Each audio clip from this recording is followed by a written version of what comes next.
Hi, everyone. Welcome to our Freedom Friday. It's Friday again, and we're really excited to bring you the Freedom Fridays, as you've probably realized, for those of you who have been attending.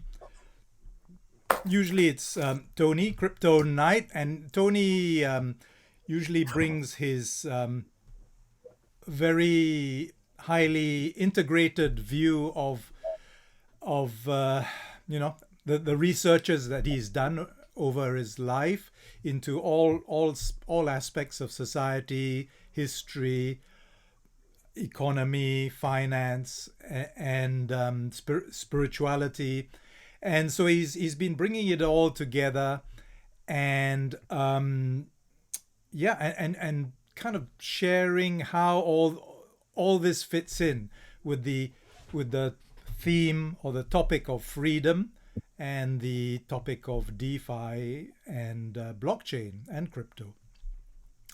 So what I thought I would do today is come in from another angle, and what I thought I'd do is try and explain it from one point of view, from one lens, how we got to where we are, and then what blockchain is about and how it's gonna change where we are now, how it could offer a way out to where we've got. So, and then Tony will probably chip in every now and then if he wants to, and then at the end of it we can have a bit of a all-round discussion. And if you've got any questions, feel free to ask. So I'll just get started with a screen share, which is my keynote, and it's not screen sharing. So let's see, why is that not? I gotta put that on there, and then go to my keynote. There we go. So so decentralization, why it matters. I there are lots of takes on what's the difference between then and now. What are the causes of the problems that we have now, and how can they be solved? I'm going to go through the take of the lens of centralization versus decentralization. So, and I think this is a fairly new topic to come to our awareness. So, I hadn't heard of the problem of centralization before versus decentralization. And I think the reason why is really blockchain, crypto, and DeFi have really brought up that difference because they are based on decentralization. So they brought up by solving the problem of centralization, they've actually brought it to public awareness that this actually centralization could really have been the cause of a lot of our problems, and I'll try to explain why. Originally, we were decentralized. I think decentralization is a kind of a natural state. Of course, there are hierarchies, centralization in the animal world. Apparently chimpanzees have some kind of hierarchies. There's the alpha males and all that kind of thing. But maybe not to the extent that it has gone to now. You're right. I think we've taken it to extremes where it's become a corrupt kind of centralization. So if you look at bees, for instance, bees are centralized around a queen. Yet each bee is actually operating as its own entity and doing its own thing, but in the service of the whole community. So originally, you could say that hunter-gatherers, which we kind of, if you're looking at the traditional view of history, of course there are views that, okay, aliens came or the gods came or whatever it is that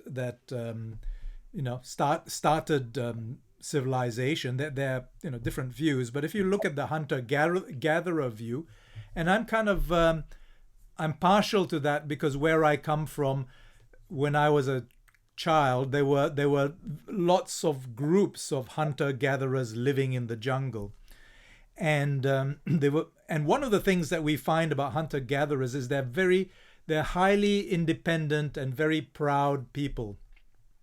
They stand up on their own. They're independent.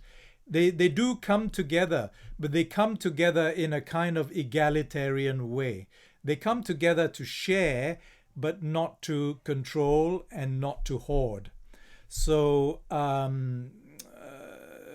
and also they come together because they are hunter gatherers. They are actually, you could say, economically independent. They're not dependent on any land. So they can travel. They're nomadic. And so they are independent in all sorts of ways. In terms of even where they live, what they do, what they hunt. So, and then at some point, cultivation took place. So when cultivation takes place, then the idea of land takes on a different character. Yeah. So if you look at the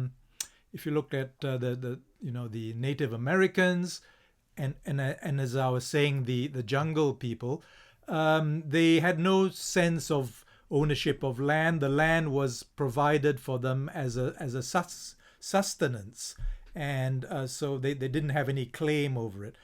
When people became civilized and when they started cultivating, then land took on a different nature, and it took on a nature where people started owning land. They started claiming land, right? They started staking land. They said, this is my patch to grow my vegetables or my grain or whatever, or keep my cattle or whatever it is. And so then once you get this idea of claiming, then you get the idea of ownership. So agricultural communities then, I believe anyway, and it seems fairly obvious if you just kind of think of the rational approach, is that when people started coming together, they were possibly not as hardy and brave, as hunter-gatherers. Hunter-gatherers are totally hardy and brave and independent.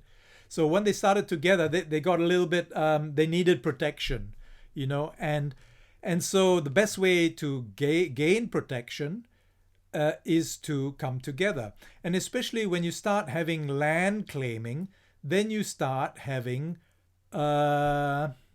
coveting other people's land, right? So then you start having conflicts between groups of people. Some people want to take over other people's land, maybe because they had a drought or something.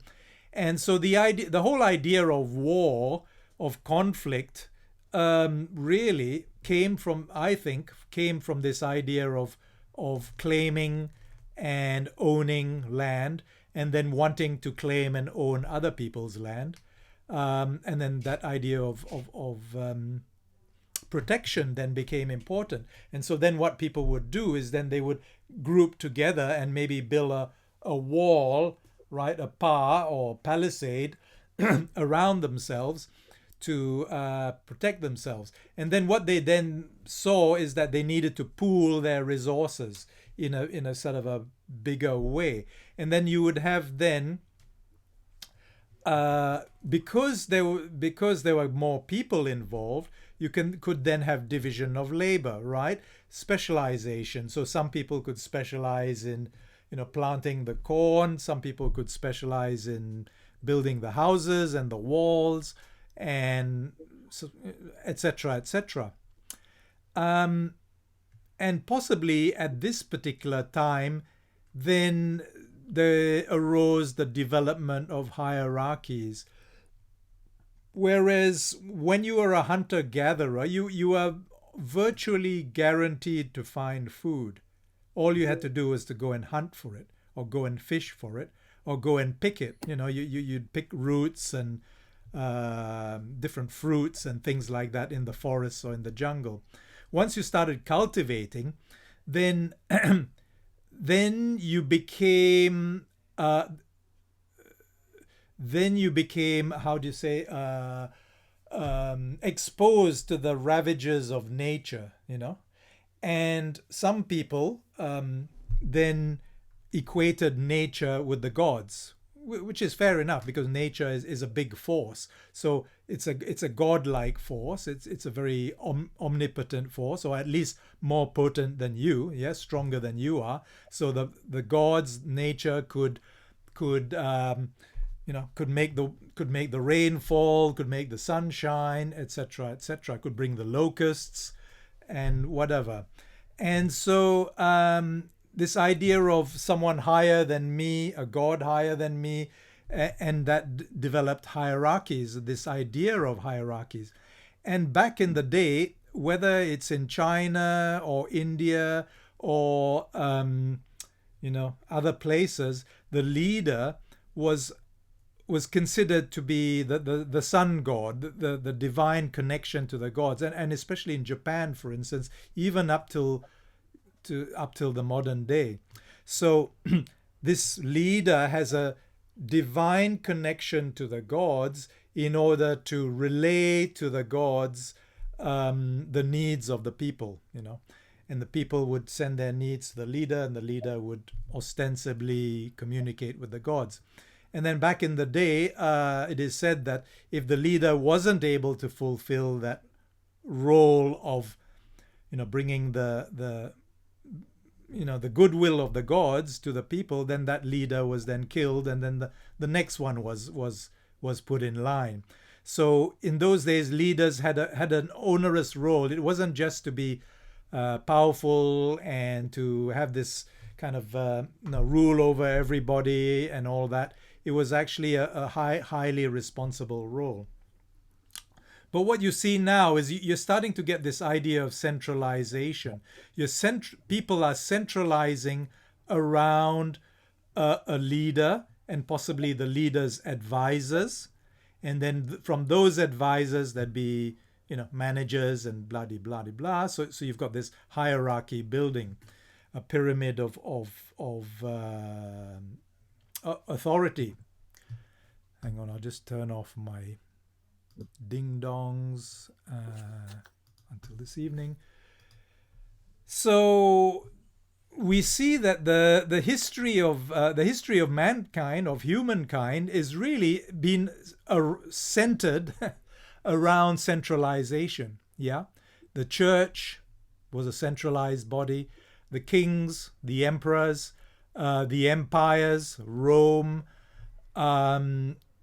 any of those kind of civilized civilizations had some kind of centralization. So then you had the armies that were protecting the forts, and the generals and all that. And I think over what happened, well, not I don't think, because obviously what happened is when you start getting hierarchy and when you start getting power, well, with power comes what? Corruption, right?